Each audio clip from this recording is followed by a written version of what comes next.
Welcome, folks, and let me spin you a tale of heartache, redemption, and the unbreakable bonds of family that will have you shedding tears of joy by the end. Enjoy the story. The bitter wind whipped Sarah Jenkins's stringy blonde hair across her face as she trudged down the cracked city sidewalk. 3 weeks out of prison, and the world was still rejecting her at every turn. She pulled the tattered remains of her coat tighter, but it did little to block the bone-chilling gusts. A discarded newspaper tumbled past, its headline emblazoned, "Family Slaughtered in Home Invasion," a stark reminder of the depravity that seemed to lurk around every corner. What was the point of even trying to get her life together? The hole she'd dug for herself was too deep. The climb back to any semblance of normalcy too steep. Growing up, Sarah had never known the comfort of stability or a loving home. Her mother, Nina, was a raging, vicious alcoholic who staggered through a ceaseless parade of abusive fathers. Sarah's real dad abandoned them before she was even born, the latest in a long line of men to run from responsibility. Deep welts and yellowing bruises were Sarah's earliest memories, her tiny body whipped by the harsh fists of whatever low-life skid Nina had shacked up with that week. But the physical cruelty was nothing compared to the barrage of venom that rained down daily. "You worthless, ungrateful piece of trash!" Nina would scream, the rancid stench of cheap booze and stale cigarette smoke overwhelming. Her hateful eyes boring into Sarah's soul like a drill. "Why did I ever keep you? You should have been aborted!" There were no grandparents or kind aunts and uncles to shield Sarah from the hellish existence. She accepted at a depressingly young age that she would never know the embrace of family or experience unconditional love. A bone-deep loneliness settled into her very being. Sarah was just 17 when she met Paul Thompson at the greasy diner where she bussed tables after school. With his warm green eyes, mop of sandy hair, and easy smile, he was the first person to ever make Sarah feel anything resembling special. "God, you're beautiful," Paul had murmured one night as they sat in his beat-up old Chevy truck after Sarah's shift. His thumb gently caressed her cheek. "I've never seen anyone as gorgeous as you." Sarah blushed furiously, certain he must be joking. But Paul's sincerity and affection were unmistakable. For perhaps the first time in her tumultuous existence, she allowed herself to dream of what life could look like beyond the daily hell of her childhood home. Over the next 6 months, she fell deliriously, hopelessly in love. Paul showered her with compliments and kindness, slowly chipping away at the towering walls of insecurity she'd built up over the years. "You're so smart, SJ," he crooned as they snuggled on his sagging couch. "You've got a good heart, and you're strong as hell to have survived your mom. You could make something of yourself, be somebody." The young couple clung to each other with a desperate passion, both seeking refuge from their troubled pasts. When Paul asked Sarah to move in with him, she leapt at the chance without hesitation. But their happiness didn't last. One evening, less than a month after Sarah moved into Paul's cramped apartment, a drunken Nina showed up unannounced, screeching curses and slurs from the hallway.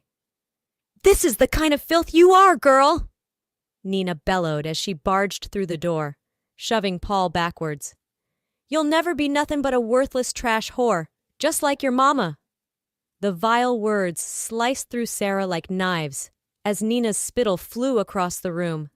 Sarah watched in abject horror and humiliation as Paul's expression morphed from shock to revulsion. I can't do this," he choked out, unable to even look at Sarah. "I thought you were different, but you're just like her." Sarah stood by helplessly as the first man she'd ever loved stormed from the apartment. Within hours, all her belongings had been unceremoniously deposited onto the sidewalk. With nowhere else to go, Sarah slinked back to the squalor she had so recently escaped. Less than a year after her traumatic split from Paul, Sarah's life plunged to unprecedented depths. Her mother's newest boyfriend, a vile and abusive man named Roy, took his twisted fixation to a terrifying new level. One night, as Sarah was showering in the ramshackle apartment's fetid bathroom, Roy barged through the splintered door, ripping open the mildewed curtain with a savage yank. "I've had enough of you teasing and prancing around, showing off for me," he growled in a gravelly whisper, leering at Sarah's naked form with undisguised lust.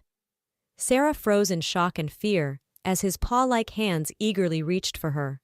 But her stunned paralysis was rapidly overtaken by a raging survival instinct as a lifetime of pent-up trauma bubbled to the surface. Letting loose an animalistic shriek, Sarah lashed out furiously with the first weapon she could find, an old shaving razor lying in the sink. She slashed upwards viciously, over and over, as Roy howled in agony. She felt a twisted sense of satisfaction watching his blood splatter across the cracked tiles. But in the aftermath, as an ashen-faced Nina screamed at them both from the shadows, the law swiftly descended. Despite Sarah's desperate plea that she was defending herself from a sexual assault, the court saw it differently. Just a few months past her 18th birthday, she was tried as an adult and sentenced to 6 years in prison for aggravated assault with a deadly weapon. Scared, alone, and still coming to grips with the horror of her home life, Sarah went into labor while imprisoned and gave birth to a baby boy. But as quickly as she experienced that rush of maternal love, strangers in scrubs were whisking the newborn away. "Take him, honey," one said, not unkindly. "Give him his best chance at a good life." Weeping uncontrollably, Sarah cradled her son for only a few precious minutes before she was forced to let him go, perhaps forever. Watching him be carried off to become someone else's family was the most excruciatingly painful experience of Sarah's wretched existence. Released from prison 3.5 years early for good behavior, Sarah was deposited back onto the same unforgiving city streets that had birthed her. Doors, opportunities, hope itself seemed to be closed off for a 24-year-old ex-con struggling just to survive. She needed steady work, that much was certain. But what kind of legitimate employer would ever take a chance on someone with her rap sheet and history of violence? Sarah shuddered at the thought of inevitably returning to the streets, selling her body, or getting roped into illicit activities just to put food in her belly. She'd sacrificed her dignity once out of desperation. Could she really bring herself to do so again? As she rounded a corner, Sarah suddenly heard a distant muffled cry somewhere beneath her feet. An open manhole cover gaped before her like the mouth of an abyss. Peering inside, she made out the form of a young boy, no older than 6 or 7, curled up at the bottom and wailing in obvious fear and pain. With no hesitation, Sarah sprang down into the dank darkness. "I've got you, little one," she murmured, in as soothing a tone as she could manage through her panic. "Just stay still and I'll get you out of here." She gently scooped the mud-caked child into her arms and passed him up to the sidewalk before hoisting herself out as well. "Easy now," she said, rocking him slightly. "Let's get you back home."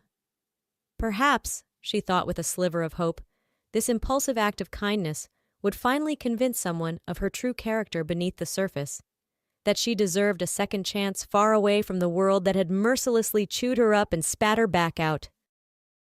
Sarah approached the modest home in a quiet suburb, taking in the freshly mown lawns and cheerfully painted houses that stood in stark contrast to the dingy, decaying tenements of her childhood neighborhood. At the front door, Sarah did a double-take, her breath catching in her throat. A large portrait hung on the wall, and on the portrait was she, Sarah. The woman took a few steps forward. It was her, and it wasn't her.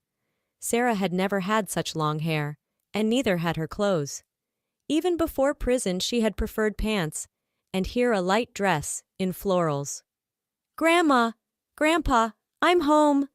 the muddy boy called out in a tiny voice. Sarah felt her heart pounding in her chest as an elderly couple emerged from a nearby room to greet them. The woman's eyes went wide as saucers when she caught sight of Sarah, her mouth dropping open in shock. "Oh, my lord! Nina! Nina, is that you?" she gasped, raising a trembling hand to her lips. Sarah slowly shook her head, studying the bewildered old woman. No, I'm not Nina, but I think you knew my mother." The elderly man beside her squinted at Sarah quizzically before understanding seemed to dawn across his weathered face.